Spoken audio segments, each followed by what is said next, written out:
So,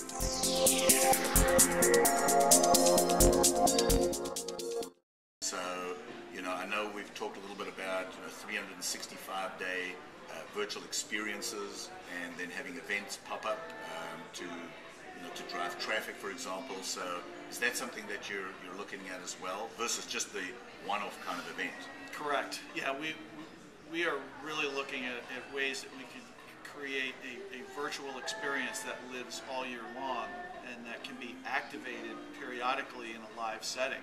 And so we're actually looking across all of our current live event portfolios and asking ourselves, do we need this particular kind of event to always look like this? And does it have to happen only once a year? And could it occur 4 times a year, maybe in different places, and maybe it's smaller and more targeted, but there's 4 of them instead of 1. And that almost like if you think of the online dating sites that are out there, they're great at screening and sort of putting your parameters up there and trying to make matches, but at the end of the day, it's not until you meet someone face to face that you're going to find out if the chemistry is there or whether you have the basis of relationships. And so that's what we're trying to sort of think through, is how we can use the virtual platform to enable companies to screen each other, to have an ongoing dialogue, and then again sort of go on a date periodically throughout the year. Right. So I guess just to conclude then, we're always looking for new ideas, and so being the technology provider, our main goal is always how to make this experience more interactive. So would you say that's the primary thing we should be looking at, is trying to make the experience more personal for the individual coming to the event?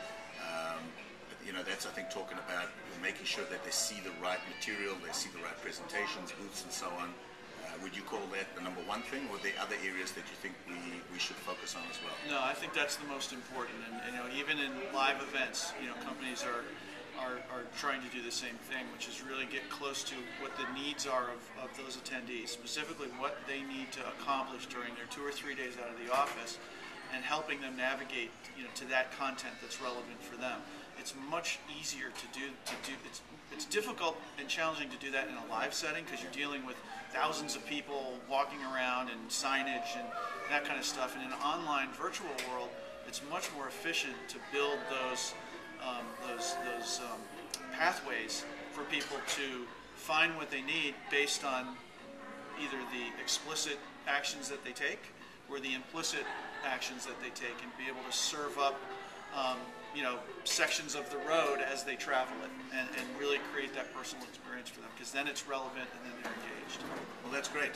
I'll tell you that we are working on that. We have a couple of exciting new technologies that are coming out that will allow people to be served up what they're more interested in. An example, by the way, is I went to an event the other day, and I was trying to watch like 5 different chat rooms at the same time, and I had to go from one to the next to the next.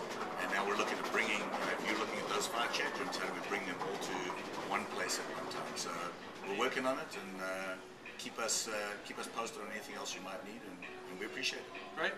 Thank you. Thanks, Kerry. All right. Thanks. Thanks.